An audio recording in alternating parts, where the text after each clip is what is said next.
guys, I'm Amy and this is the other half of our kangaroo logo, Maggie. And we together are ThinkerThemer, and we look at board games from two different perspectives, from the theme and from the mechanics, and how those two things integrate together to create a great game experience. Today we are reviewing Pendulum by Travis Jones as the designer, and published by the infamous Stonemaier Games, or Jamie Stonemaier, who we're a big fan of, huge fan of. Viticulture was one of the games that really was a turning point for us in terms of board games. It is just dripping with theme. We love it so much, and it just hit our table so many times.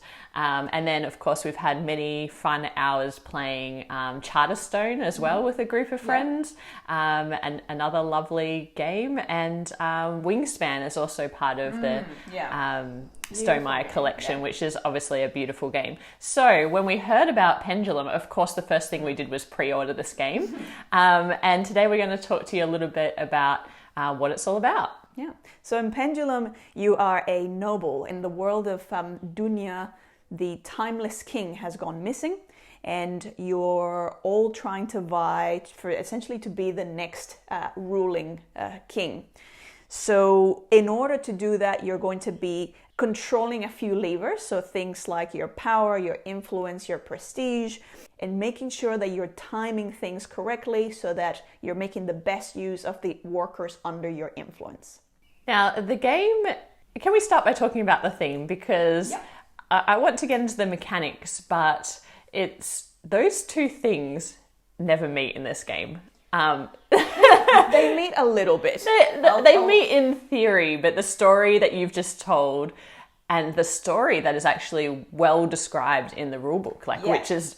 They go into quite a bit of detail. Yeah, which is something that always annoys you, is that there's not a lot of detail about the theme, and usually the theme comes through more in the board than the book. This game is like the complete other way around. Like, there is so much description in the book, but when you look at the board, to me it doesn't marry up at all, and the theme is really pasted on. And I'm the thinker part of this relationship. You know how I feel about theme. It doesn't really matter to me.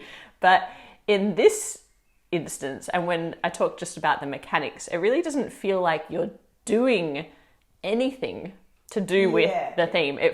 The theme that you described just then, there was no way that I would be able to piece together that if I simply just started playing the game and you hadn't read the rule book. Well, you do get the sense of you are having to play with time and make sure that you're timing the placement of your workers correctly to try and maximize the particular area of either influence or the production area that you want to achieve. So that does play. And look, it's called Pendulum because as part of the theme there is a big clock in the middle of the square. Again, I don't get a sense for the world from looking at the artwork, and that pendulum has stopped. So if we manage to be successful in the game, that pendulum will start. There's no real sense for that aside from that metal. I imagine this metal component is meant to be that clock in the main square. But aside from that... Is it? I imagine. Well, that's the thing. Is it? I don't know what that is. Probably the only place, and I'm imagining this is what they were going for with this, the only place is like a war room where you're deciding where your moves are going to go. Right. But even that doesn't really come across as you're playing. No. It just feels like I need more of this color cube and versus that color cube. Yeah. So in order for you to understand what we're saying about the theme, we'll give you a really brief overview of what you need to achieve in this game. Now, the board looks pretty complex, and I think that people are a little scared of the real-time nature of this game. So there are 3 different timers in this game, and they are 3 different sections of the board. So we have a 45-second timer, a 2-minute timer, and a 3-minute timer. And you are only allowed to move your workers between the 2 sections within each of these spaces when the timer is not on the side running down. So in this case, you would be able to place workers in this section of the board, but the workers that are here would be locked in until this then flips again and runs out of time. And so that premise is actually not that difficult to get your head around. If you've played a worker placement game before, especially if you're familiar with a grande worker, like in viticulture, where it trumps the smaller worker. That is really the only placement consideration that you need to have aside from where the timers are at. But because it's a real-time game, everybody is taking these actions at the same time, simultaneous kind of selection. And I think the part where a little bit of stress comes in is if you happen to miss the turning of this timer and you miss your opportunity to move your worker from one spot to the next. That's where it starts to, and particularly in my case where I'm prone to AP, analysis paralysis, I like to think all of my options through, and this game really forced me to make a quick choice and then deal with the consequences of that choice. Whereas Maggie enjoyed that because it put me under pressure, which meant that she's probably more of a gut instinct type player, and so she probably had a bit more of an advantage there.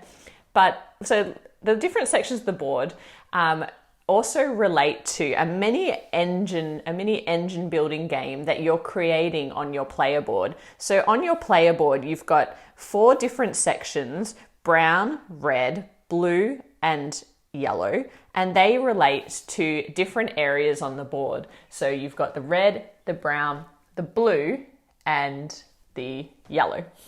And when you put your worker in that space, this, you can see here, this is free to take your yellow space action, but up here to take a red space action, it costs $2, which is actually generated by yellow. So there is a sequence in order to do things, generate some money so that you can then spend that money to then take, for example, your red action here. So along the way, you are collecting these cards, which are called in the game terrains, thank you. And the terrains have different engine building abilities that when you take one of these, you can turn it to the appropriate level and place it under the column that you want to boost. So now you can see in this example, I was having 4 military points by activating a red space, plus 2, and now plus another 2. And actually, without a special ability card, you can only have an additional 2 cards here. And you can at the end of the round. And so you can rotate these and kind of optimize your little engine. But really, this game is quite simple. You are activating those spots to start the engine, which generates resources that then get placed in your resource area of your board. And then you are spending those to do other actions in the game. And ultimately, what you're trying to do is race along these 3 different tracks, this red, blue, and yellow track. And what you're trying to do is you're trying to get to this parchment space in the top right-hand corner. And the winner is going to be the person who gets these pieces the furthest along into the parchment space, because at the end of the game, you will count up the number of spaces that you're ahead of your opponents, and the person with the highest number will be the winner, with one small exception. So there is this one grey marker that represents the objective card that is in the center of the board. This game takes place over 4 rounds, and you, in order to be able to be eligible to win the game, you have to fulfill one of those cards once in the game before anybody else and claim that little star, whatever it's meant to represent, pendulum thing, which allows you to then move this piece into the parchment to say, I've achieved that and now I'm eligible for the win. So if you don't do that, it's a game breaker. You are out essentially and you can't win. The other part about this game is there is a little bit of card drafting and deck building, because you also have 4 available cards to begin with that allow you to do special actions like take a resource, move one of your tracks up to get a worker back when the timer isn't finished, and then also to claim a new worker. You start the game with 2 workers, and of course you want to build up and have more workers available to you. And as you're using those, you are paying them down onto your player board. And then in order to get them back, you need to pay a certain number of, in this case, 5 blue resources to take your hand back. And at the start of each round, depending on turn order, you'll be able to choose from a selection of special cards that give you one-off abilities, or they go into your hand so that you can use them in each round, or other special bonuses and kind of things that will help you along the way. And really that's the game. So there are, of course, worker placement spots that are more powerful than others, things that help you build those I forgot the name. Terrains. Things that help you build those terrains, things that help you pick up money and little bits of resources. But ultimately, it's all about that track. You are just trying to win on that track. And this is not a complex game. Aside from the timer element, I think they've erred on the side of simplicity potentially with the gameplay because of the time element, which will be new to a lot of people. And it's fairly new to us as well, real-time gaming. And while I appreciated that, for me, the mechanics were too simple to, I was getting no joy out of what I was doing. And I also, because it's in real time, I wasn't really paying attention to what you were doing. I knew you were doing things. And of course, when you were, in certain spots and I couldn't play my workers, that was really annoying. But I think actually the most fun part of this game was watching the timers and the number of times that I forgot to move my worker. And I was like, oh, and you were like, yes. And he got locked in. And so I'd have to wait a whole nother time for that to go by. Or he misses the action. Or you forget to move and make the action. Yeah, so there are a couple of things that if you are someone who likes to take your time, 45 seconds between turns with the black timer is really not a lot of time to... but if you're waiting for it, it feels like it takes forever. That's right, yeah. So I think in a 2-player game, there's probably a lot more staring at all of the timers, waiting to make your move, whereas if there were more players, there would be much more going on in terms of competing for the spaces, more people to flip the timers, because actually a timer can sit there unflipped for quite a while until someone decides that they want to take the action on the other side of the board, and therefore forcing all other people to, no more bets style. So, I mean, that's the game. The components, as you mentioned, I think the components don't lend themselves well to the integration with that story. To make you feel like you're in that world doing those things. They're a bit token. They are. They're just... They're a token.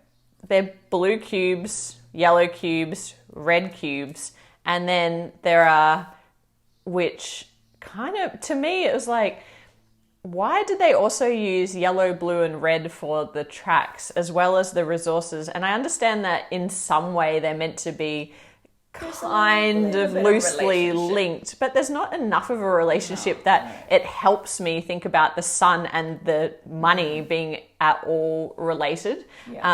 And so that to me seems unnecessary. The other thing is that there are 2 sides to the boards as well, we should say. There is an advanced player variant on the other side of the boards, which we've played with, and I probably prefer that because it introduces, it's more difficult. It's much more difficult because instead of having the standard powers in your engine building, there are things that are missing. So, they are asymmetric in terms of having stronger powers in one area and weaker in another. And that forces you to change the way that you play the game, like any asymmetric kind of player board. But I still don't feel like that was enough to create enough interest and to change the way that I am kind of manipulating the 3 victory point conditions. That would make me want to play time and time again. It feels like in the plays that we've played of this, it's almost like I'm not expecting anything new to happen. There are kind of limited objective cards, quite few of these objective cards that feel samey. And these cards, I feel like we've seen all of these cards now, and so it's not that interesting. And it also doesn't feel like I'm creating an engine that is going to be significantly different game to game because of the 2-card maximum rule. So in other games where, like, I think of a great, like Lorenzo Il Magnifico, which is an incredible engine builder, but you have the possibility of going all strong on one type of card. Specializing on one strategy, going very hard on that. Yeah. And of course here it is about balance because you need to achieve all of the tracks, but that rule just makes it feel like every game is going to be the same because you need to be achieving all of the same things all of the time. Yeah. Yes, they are slightly harder on the other side of the board, but not enough that it feels different to me. Like I could interchange them and not really feel like I'm playing a different game per se. Yeah. We should also say that there is a not real-time variant, so you can actually play this without having the timers or using the timer's timing as the thing that flips from rows. It's a turn-by-turn guide, so that means that takes away the stress of the timer. Some people don't really like that element. As Amy said, I loved that element because one of my big frustrations when we play is that Amy tends to think things through, and I tend to just have that gut reaction of like, yep, that's where I want to go. That's what I want to do next. And then I get so impatient when I'm just waiting for you to take a decision. And it's like, and I'm like, I just wish there was some kind of equalizer that would reward me for being quick thinking as opposed to taking up all of the other players' time. You're not always that quick though. No, you're prone to a bit of AP. Sometimes, yeah. But yeah, you are more instinctive. And so in this one, I got that. I got the satisfaction of going, haha, like I'm seeing you sweat a bit more. Yeah. It still made no difference. She still wins absolutely every single game of this that we've ever played. But at least I sort of felt like I was, what do you call it? Redeemed in screwing me way. over. That's how you felt every time you flipped it and I hadn't taken the action. She loved it. Yeah. So there was no point in moving to a turn-by-turn gameplay because we actually went straight in with the timers and like the timer is the saving grace of the game. There's nothing else here. Well, that is the unique, Jamie always says that he wants to have at least one unique mechanic as part of the games that Stonemaier publishes. And that is definitely the unique mechanic. I do enjoy that as an experience. Some people find it stressful, some people don't like it. There is, and people have said this, there's issues with accountability. It means that you could be cheating or I could be cheating and there's no way that you would really be able to stay on top of it. Or sometimes you could be making a genuine mistake. And often the thing that happens is people forget to pay for the actions. And because everything's kind of happening at once, it's very easy for those things to go unnoticed. Yeah, which I think is like, again, why if you have a simplistic game underneath the real time element, it helps with reducing the number of errors that people are making because it's not that complex and you are focused more on the time than you are on making sure that you've done everything in your engine because there's actually like limited things that you can do. So I understand why they designed it that way. I have to say that because we anticipated this game so much perhaps, but also because of the games that are coming out at the moment that are, more and more complex, the components are more and more amazing, the storytelling is just becoming so brilliant that this was one of the saddest unboxing experiences I think that I've had in a long time because upon opening, I've got to say the components here, the choice of using plastic over wood is fine, but it looks cheap. It looks cheap. I'm sure it probably wasn't, but it doesn't have a nice feel. And when we talk about feel, I had read some interesting people's opinions about the player boards in particular feeling like sandpaper. And I laughed at that because I think in the board game community, we tend to be like, or people can tend to be really critical of these things that no doubt overcritical are really hard for publishers to bring together and years of development usually from the designer's perspective. But as soon as we actually felt them, it's quite rough. as a rough plastic. And then we were like, well, maybe it's because if it was a rough plastic, the pieces wouldn't slide around as much. But actually, it creates nice. If anything, it slides more. If anything, it slides around more. Compare it to the actual. So it's like harder to push against that, but actually it creates this really smooth surface. Which is a problem because you can sometimes bump it because it can get hectic as you're moving things around and doing your actions. So you can bump things and then go, oh, where was that meant to be? And as we were unboxing, I was like, oh, this is an interesting material. I mean, I guess it would be waterproof. That's the only, but I don't know why you need it to be waterproof if nothing else is. Aside from that, it's a strange one. I don't know. It's very scratchy, but also it's not the same as the board or the other little cardboard. And so everything feels a bit random. It's inconsistent. It just feels disjointed. It feels. I think if I were to describe this in one word, is disjointed. Yes. Because the theme and the artwork as well. It's like there's points of the artwork where it's okay, and then there's points that it just feels like it's from a completely different game. So it's just inconsistent. The theme integration is like it's almost there, but it's not as well. So, and then the components also, there's just such a variety, such a weird mix of materials. I miss the old, I miss the little wood meeples, not going to lie. These plastic meeples that I think are hollow, I don't know. It just doesn't have a nice feel to touch. Things are not nice to touch, and normally that is so low in our ranking of evaluating a game. Yeah. But in this case, the gameplay doesn't help overcome it, and the theme doesn't help compensate for it either. Yeah. And so without the theme and without the more challenging, interesting gameplay that changes from game to game, unfortunately, I don't think this game will stay in our collection. So why own it? So who would this be good for? What type of players? I think for the cost of the game, this game is equivalent to other, significant releases by the team at Stonemaier, but also other board game companies that are coming out now. It's really hard for me to talk about the right type of person for this game. It's almost not complex enough that I would recommend it if you are a heavy gamer.